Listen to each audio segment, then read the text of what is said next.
You see them everywhere, right? QR codes. They're on menus, parking meters, Wi-Fi logins. They're basically the ultimate real-world shortcut. But what if that little shortcut, that moment of convenience, was actually a trap designed to drain your bank account? Well, it's happening, and it's a scam called Quishing. Today, we're going to break down exactly how it works and, more importantly, how you can stop it from happening to you. No, really, think about it. Was it this morning at the coffee shop? Yesterday, paying for parking. Our brains just love these shortcuts. We see the code, we scan, and we move on with our day. We don't even think twice about it because we just trust it's legitimate. And that automatic, thoughtless trust, that's the exact weak spot these scammers are aiming for.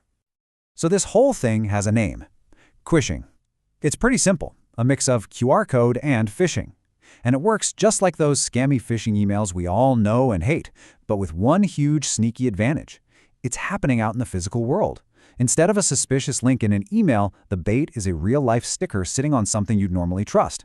And since we can't read what's in that code with our own eyes, every scan is kind of a leap of faith. So let's get into the nitty-gritty. How does a simple sticker actually manage to steal your information?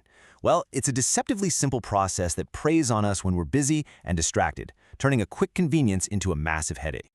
First things first, where are these scams actually happening? Well, scammers are pretty strategic. They target places where we're all in a hurry or juggling a million things at once. Public parking meters are a huge one. You're rushed, maybe it's raining, you just want to pay and go. Restaurant tables are another favorite, and so are those official-looking missed delivery notices you might get in the mail, which create a totally false sense of urgency. Here's the play-by-play of the scam, and it all happens in 4 quick steps. First, the scammer just slaps a fake sticker right over the real QR code. Second, you come along and scan it. I mean, why wouldn't you? It's on a parking meter. It has to be legit. Third, your phone opens a website that is a perfect clone of the real payment site. And finally, that's where they get you. You type in your credit card details. The site might flash an error message, but it's way too late. Your info is already gone. Okay, that all sounds pretty intimidating, I know. But here is the really good news. You absolutely have the power to shut this down. Now that you know what to look for, let's build your defensive toolkit. All it takes is a tiny shift in your habits and a little bit of healthy suspicion. Before your phone even enters the picture, your 2 best weapons are your own hands and your own eyes. The very first thing you should always do is something we'll call the touch and look test. It's fast, it's easy, and believe me, it is incredibly good at stopping these scams dead in their tracks.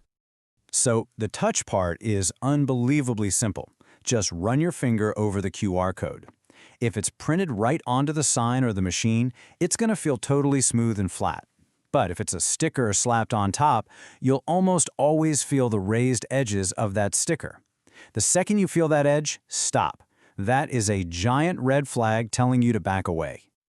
Next up is the look part. Just give it a quick visual check. Does that sticker look a little crooked, like someone just slapped it on in a hurry? Can you maybe peel up a corner and see the real code hiding underneath? What about the logo or the paper? Does it look a little blurry or cheap compared to the official sign? These little details are often the dead giveaway that something is very wrong. All right, let's say it passes the physical test. You're still not totally in the clear. Your phone gives you one last critical line of defense. You know when you point your camera at a code and that little link preview pops up on your screen? Don't just tap it out of habit. Pause. Take 2 seconds and actually read what it says. So what are you looking for? A real parking link will probably end in .gov or come from a well-known app like parkmobile.io. A shady link, on the other hand, will have a weird generic name like secure-city-pay.com. And here's a big one. If it uses a link shortener like bit.ly or tinyurl, huge red flag. Trust me, your city government is not using bit.ly for a payment portal. Now, even with all of those checks, if you want the absolute 100% safest way to handle this, it's really simple. Just don't scan a public QR code if you're feeling unsure. Let's look at some much safer ways to get the same task done without any of the risk. So here are your best options. For parking, just open your phone's app store, search for the city's official parking app, and type in the zone number that's printed on the meter. If you get a bill in the mail, ignore the code, and just type the company's official website into your browser yourself. And if you're in a restaurant, the easiest move of all is to just ask your server, "Hey, is this your code?" It's that simple. But what if you're watching this and you're getting that sinking feeling in your stomach that you might have already scanned a bad code? Okay, first, don't panic. The most important thing is to act fast. Let's walk through your emergency action plan right now. Okay, step 1, and this is the most important. Call your bank's fraud department immediately.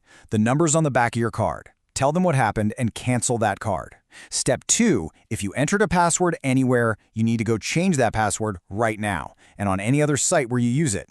Step 3, just to be safe, clear the history and cookies from your phone's browser. And finally, step 4, do everyone a favor and report that fake sticker to the business or the city. You could save the next person from falling into the same trap.